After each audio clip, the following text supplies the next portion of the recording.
I'm Pat Doris. Welcome to The Story. We're starting our show at WSU Vancouver and the Corpse plant. It's having a little bit of trouble today. It's somewhat wilted in the heat. We're here because, well, it's pretty cool to look at, but also because it ties in with what we're going to be talking about on the show today, and that is heat. In fact, there's a new scientific report out that shows that the heat waves we've been experiencing, they're not going away. In fact, they're going to keep getting worse year after year. It's something many of us do not look forward to. Honestly, not really. I like a nice 80-degree summer. Yeah, pretty mellow, but yeah, definitely not looking forward to super hot summers.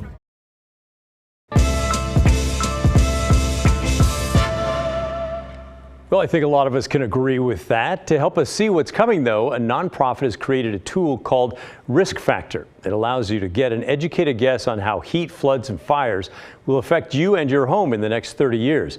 You can even find out how much money you'll likely spend on your heating and cooling bills 30 years into the future. Here's how it all works. You put your address in here, and Risk Factor tells you if your location is most likely to face flood, fire, or heat in the next 30 years. And so we decided to take a look at Goose Hollow in the neighborhood that we are in here in Portland.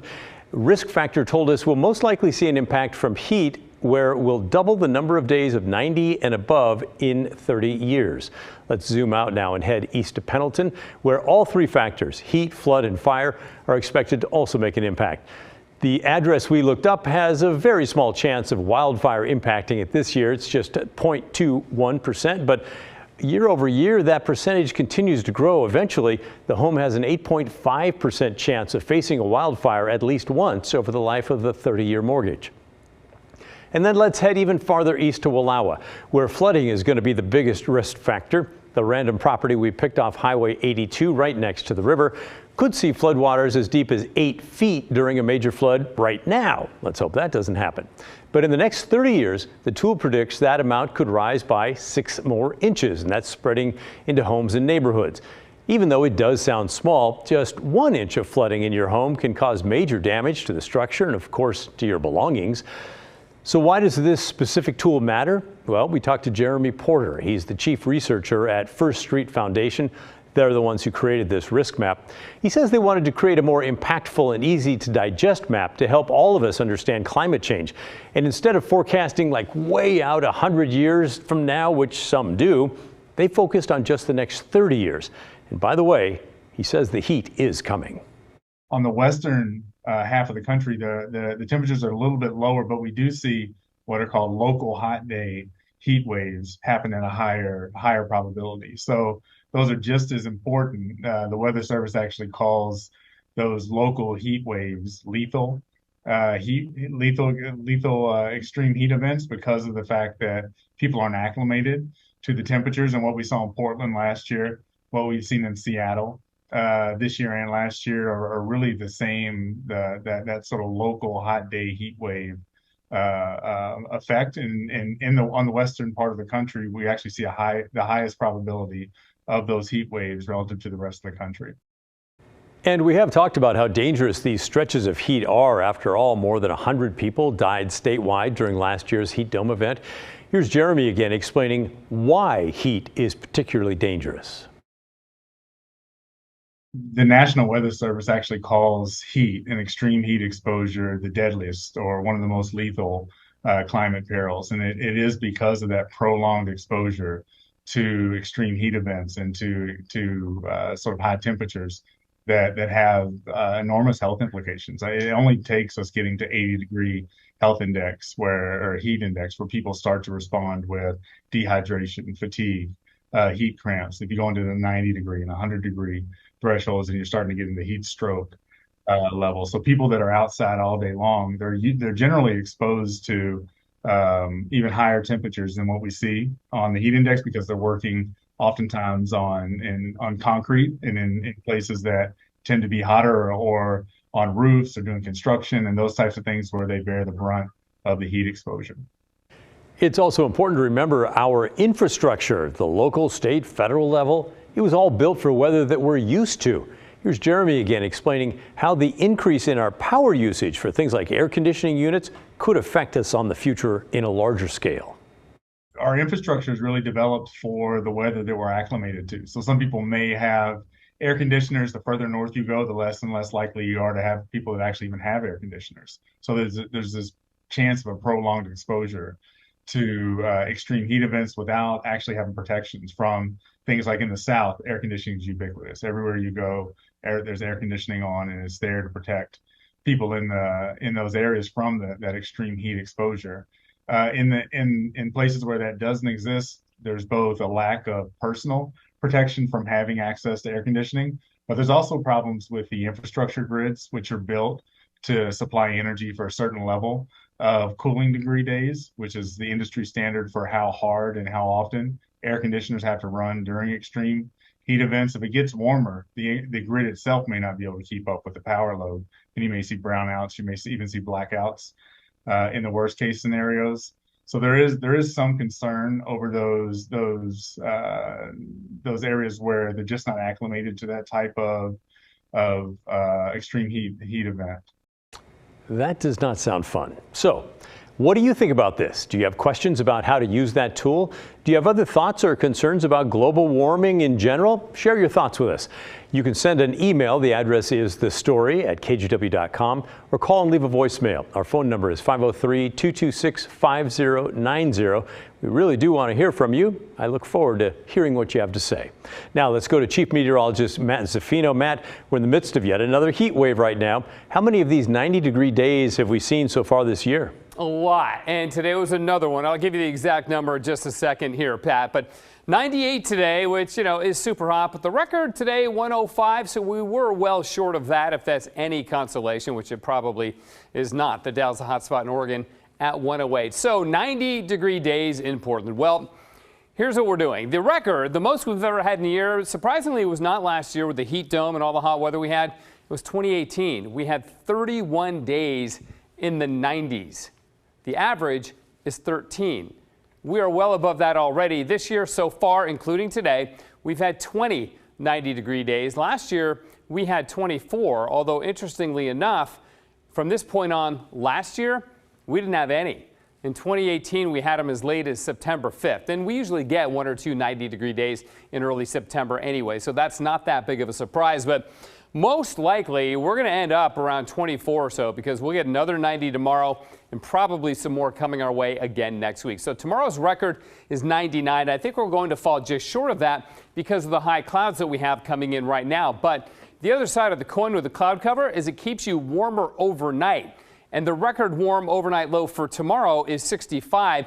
I think we're easily going to blow that out of the water, because I don't think we drop below 70 tonight. In fact, this is likely going to be one of Portland's warmest nights ever. The warmest night we ever had was last summer during the heat dome, when we never dropped below 75 on the 28th of June. You can see the other 74 3 times, and the hottest August night we've ever had was just last year on the 13th. We never dropped below 71. I think this might be the night tonight, tomorrow morning, the warmest August night that we have ever had. And this is a trend that is continuing. This is really not a one-off, because if you look at the numbers from 1970, so a little over 50 years onward, our summer nights have increased the average low temperature by over 3 degrees just in Portland. Now, the white line, that's the year-to-year variability, and there is year-to-year variability. We expect that. But if you do a best fit, that's the solid line here. That's a common mathematical technique.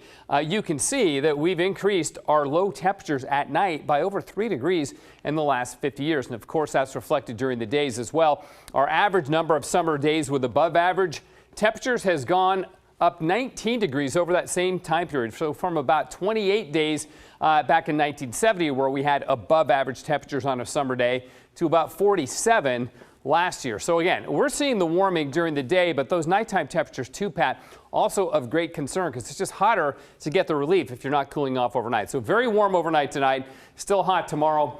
Much cooler on Friday. I'm afraid I probably didn't do anything to make you feel any better about that report you just gave. No, and when I got up this morning at about 5 a.m., I was surprised. It was in the low 70s. Man, we're just not getting that cooling overnight. Yeah, and tomorrow morning is going to be even warmer. Wow. All right. Thank you, Matt. You bet. Let's turn now to talk about drug overdose deaths for just a moment. Last year in Oregon, on average, 2 people accidentally overdosed and died every single day. That's every day for 365 days. That's 800 people. And 2021 was not an outlier. I checked the census today, and from 2010 till 2020, accidental drug overdose deaths went up by 35% in Oregon, even though the population only grew by 10%. There are a lot of families who have lost loved ones to this, and they're starting to speak out to break the stigma around these deaths. Here's Blair Best. Over the past 2 years, drug overdoses have increased across the U.S., reaching more than 100,000 deaths just last year. And the numbers here in Oregon have tripled, reaching about 800 deaths last year. But behind each number is a person.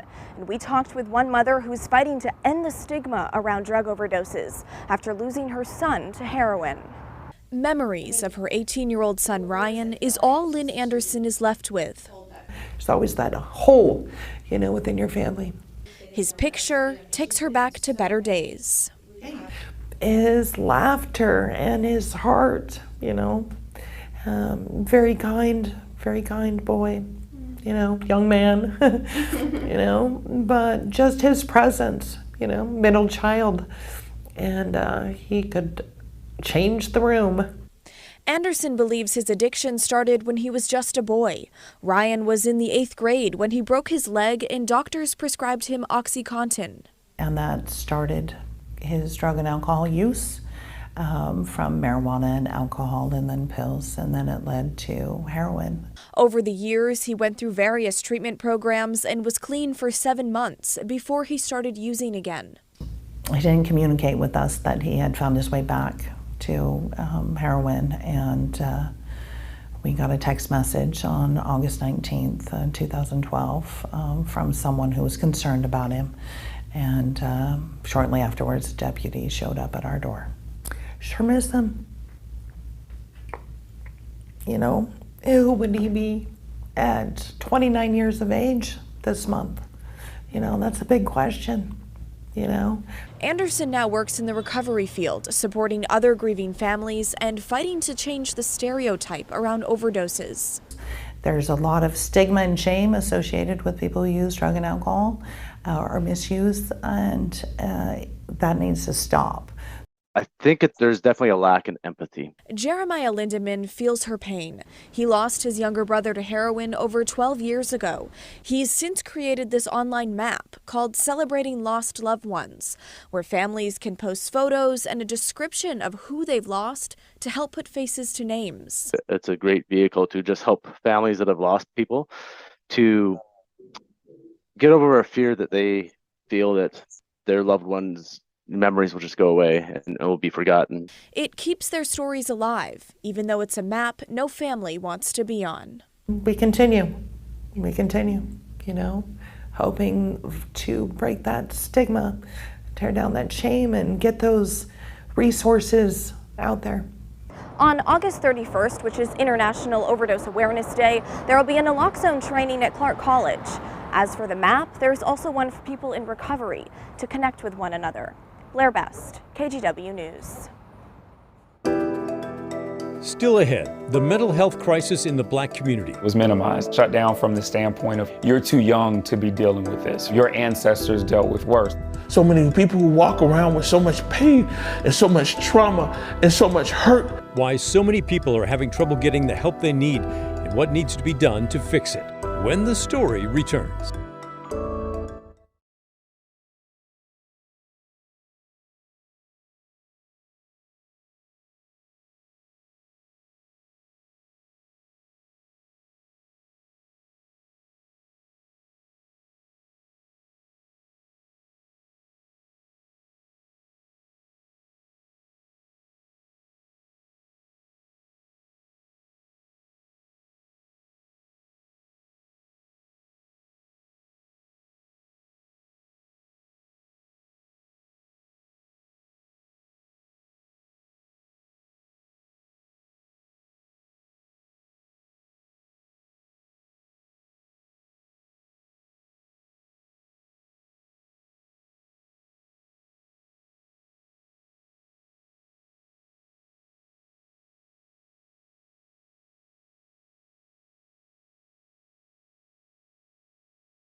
Welcome back. Keep sending your questions and comments to the story at kgw.com. By the way, it doesn't matter if you're watching us live or watching us later. We still want your feedback. You could also call and leave a voicemail, 503-226-5090. The impact of racist violence and social unrest over the past few years has taken a significant mental health toll on many, but especially on the Black community. As PJ Randhawa from our sister station King in Seattle reports, mental health experts are struggling to respond. We do want to warn you, this story includes talk about self-harm and suicide. Look, it's time to celebrate. Looking at Richard Taylor, Do you see what I see? it's easy to see the warm smile, the confidence, the joy.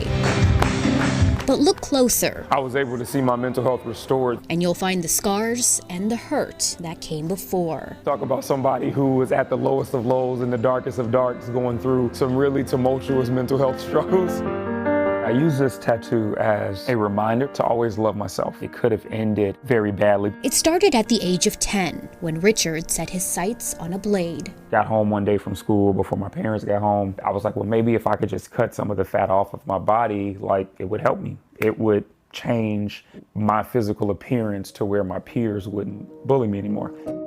It was a cry for help that went unheard. It was minimized, shut down from the standpoint of, you're too young to be dealing with this. Your ancestors dealt with worse. As Richard grew up, he appeared on the outside to grow out of some of his problems. I was a standout quarterback in the city of Chicago, playing football, scholarship offers galore. But every time I felt, an immense amount of mental or emotional turmoil, even it out with some kind of physical pain.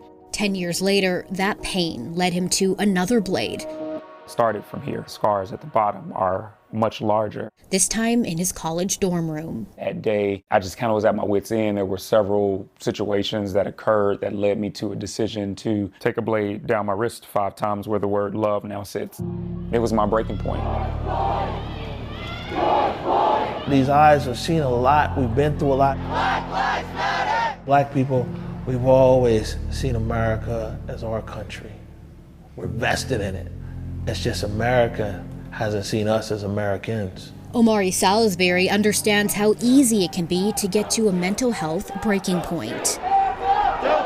All right, good morning, everybody. It's me, Omari Salisbury. During the summer of 2020, Salisbury, the owner of Converge Media, was on the ground in nearly every Seattle protest. We're live back here downtown. Following the murder of George Floyd. I'm a real empathetic person. Like, I really be feeling it. He witnessed the unrest firsthand. Omari was covering protesters on I-5 when a car drove straight into the group. And I remember it vividly, the car entering the empty freeway, going around the barricaded cars, ran right into a group of protesters, killing Summer Taylor and critically injuring Diaz Love. The trauma of that scene, combined with months of social unrest, pushed Omari to his mental limits. For Black people, man, it don't ever go away.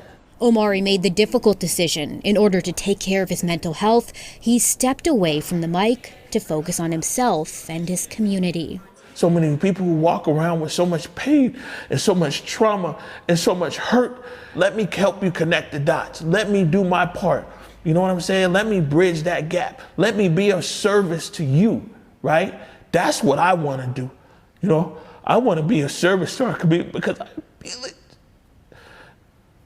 I feel it. And it's never left.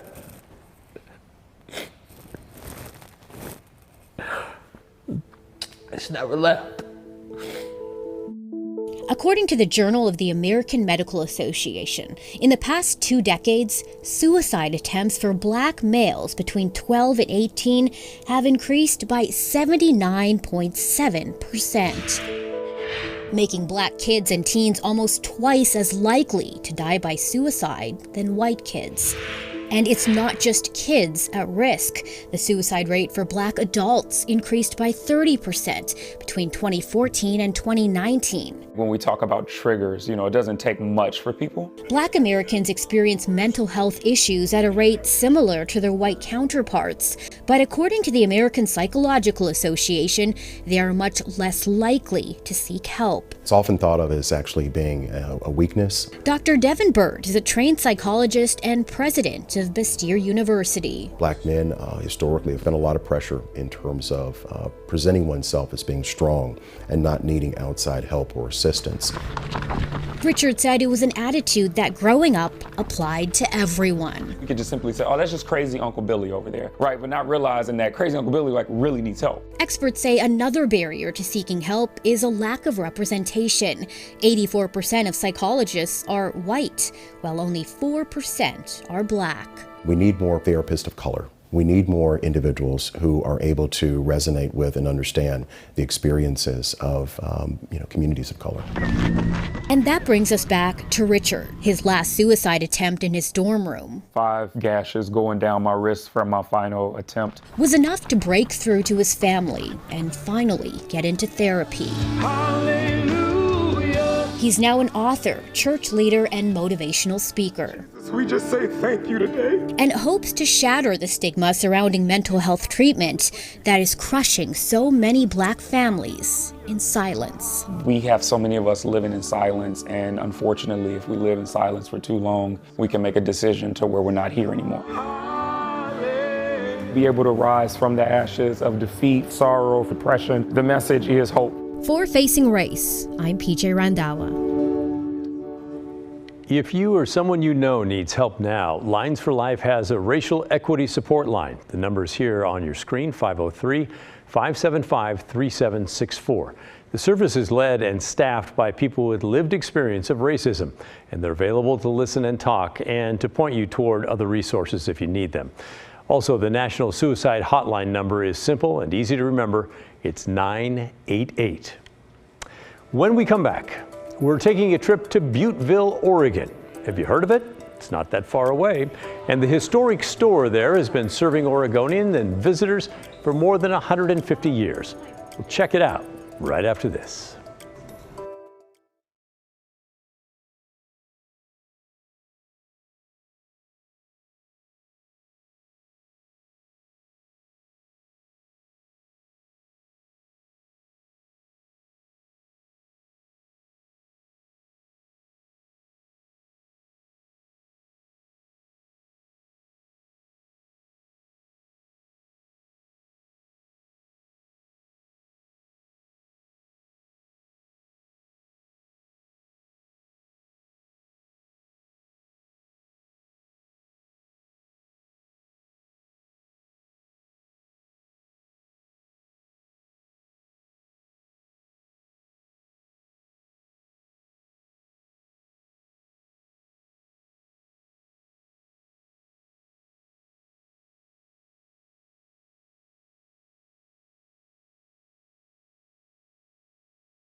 Just off Interstate 5 in Marion County, along the Willamette River, lies the historic area of Butteville. It's small, 300 people in just 1 square mile. But there is an enduring treasure there, the historic general store. It's been serving people since the 1800s. Stephen Redlin went to check it out. I heard about a historic Oregon place that claims to be one of a kind. When it was founded, it was the hub of local trade and commerce. Welcome to Butteville. Malt chocolate milkshake. And the historic Butteville store. Very good. The ice cream here is locally made and fresh. In these modern days, the store is a hub of local support. You know what makes it easy is actually this community. This community is fantastic. Jordan Scoggins is talking about the town of Butteville, Oregon. Located just miles from Wilsonville, the city was an active center of agricultural commerce because it had a ferry to move the goods across the Willamette River. As a result, come on inside the store. This is the oldest continuously operating retail establishment in Oregon. It became the area's first mercantile store in the mid-1850s. So this is the original building, is this area right here. After a couple owners, it started its retail run in 1863. Just like every Tuesday from May through the end of September, today is a special day. Today is Taco Tuesday. Tacos made fresh with fresh ingredients is the perfect fuel for hikers who come to the area park trail. We walked over here from like the park entrance, and then, well, we just arrived and it was Taco Day. Yeah, it made a good destination in our hike. Port Carnitas is a fun place to walk to. It was a choice to come here for Taco Day. Tacos are very good. Don't forget dessert. The peach sorbet is only available as long as the local peaches last. Because we really want the peach to shine, because it just came off a tree yesterday. You gotta pack it in to make sure that there's no air in these. As a former educator, Jared taught his classes about food. Many of those students work here now. Jordan Bowl. That's the boss. They don't want to pay for air. Get it up. This photo right here. Donated to the Oregon Parks and Recreation Department in 1999, it's now operating as a part of Champouille State Park. It's owned by Oregonians and is here for the benefit of Oregonians. In 2016, OPRD asked the Friends of Historic Butteville to run the store and bring it back to its historic glory. With the added new deck, Taco Tuesday, and Saturday Night Live music events, the future is looking very Blackberry Triple Crown tasty. Hang out, have a good time. People are going to talk to them, they're going to smile, and they're going to be taken care of. Tasting in Butteville, Oregon, I'm Stephen Redland, KGW News. Well, I hope you brought some back for us, Stephen. Hey, keep sending your questions and comments to the story at kgw.com. When we come back, how you can help make sure that school kids in your area have the supplies they need to go back to class.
Our Hey Help campaign is the KGW School Drive.